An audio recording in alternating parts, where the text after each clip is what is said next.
Now, I have a warning. I even put it up. Fasten your seatbelts. Warning. Warning. And your shoulder straps for what I'm about to share with you. Okay, is everybody buckled in? I always say buckle up. Okay. Here's the thing. How many of you have heard that some people are thinking that 1917 was a Jubilee year, 1967 was a Jubilee year, 2017 was a Jubilee year? How many of you have heard that? It's completely false, completely wrong, could not be right. And so I'm going to prove it to you by using simple math. Okay, here we go. This is all of the Shemitah, or all of the Shemitah cycles, okay, since 1917. If you'll notice, the 7th year is the Shemitah year. Is that correct? So you can see here's 2022, and I'm going backwards this way so you can see when all the Shemitahs were. Does everyone knows that 2015 was a Shemitah year? Everyone remember 2008 when the crash came was a Shemitah year? 2001 was a Shemitah year? So you can see this is simple math going down by sevenths. Okay, 2017, we'll start there, cannot be a Jubilee year. How in the world could a Jubilee year ever be the second year of a Shemitah cycle? If we all agree that is a Shemitah year this year, how could it be from a Jubilee year, the second year, 5 years later be a Shemitah year? Do you understand how that cannot make sense? It couldn't be that. People that think that just have emotional feelings and think it's all cool, but it doesn't make sense. Okay, 1917 could not be a Jubilee year. How in the world could a Shemitah year also be a year of Jubilee?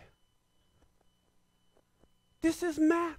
Sure, 1917 to 1967 was 50 years, but believe me, some people celebrated their 50th anniversary that year too, but that doesn't make it the Jubilee year. Okay, now, 1967 also can't be a Jubilee year, number one, because 2017 and 1917 weren't. But also, guess what? Jubilees are not based on a January to January calendar. The Jubilee years would never be on a Gregorian calendar. It's always going to be a combination of two. So, therefore, 2017, 1967, 1917 could never be biblical Jubilees. That make sense now? I want you to know how to respond when people think that that is. Okay, now, what I'm going to share with you is going to be one of the most mind-blowing things you have ever had. That's why I wanted you to buckle up. Are you ready? What I've done for you by using simple math, I have the year of every Jubilee since creation on one sheet of paper. Every Jubilee. And the handouts are on that table. And let me explain. In red at the top is not AD, BC. It's the year from creation. That's what we're going with.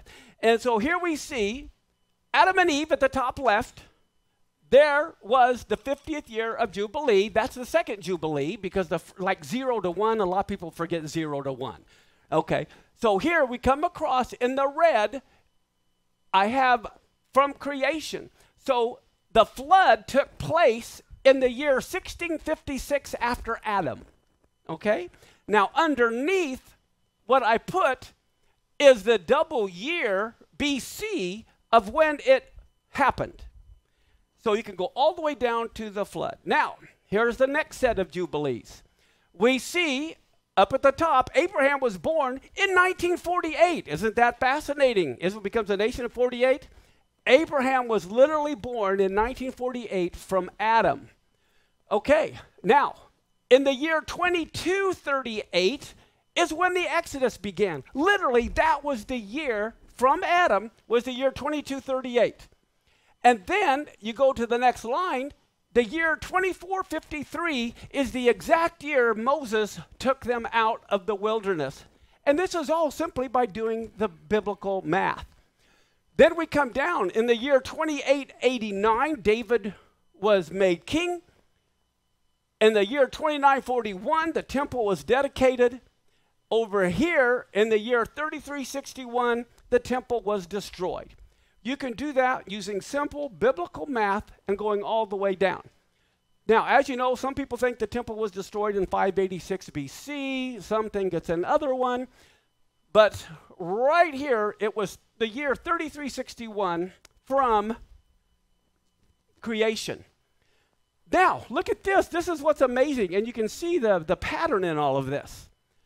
Messiah was born right here in the year 3757. And guess what? That was the 77th Jubilee. What a significant number.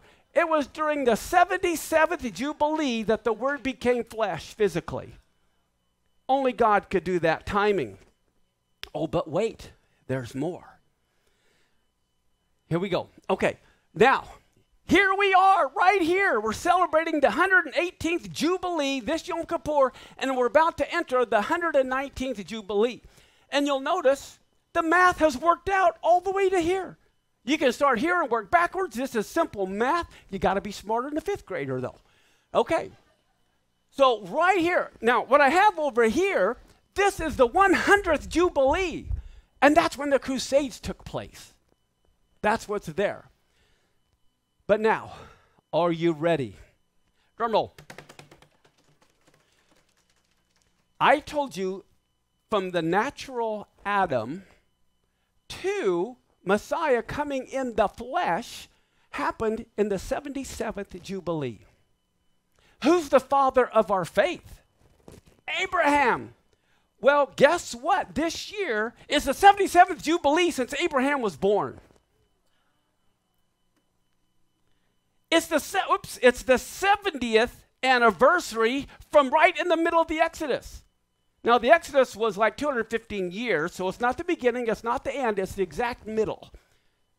Okay, there's like 4 Jubilees through the Exodus, because they're like 200 and some years.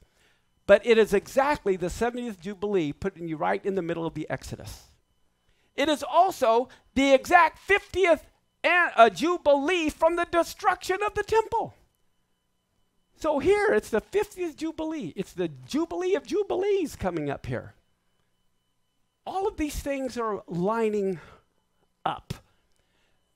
Now, the other interesting thing I want you to take note, because we love people being on God's calendar, guess what this coming Wednesday is?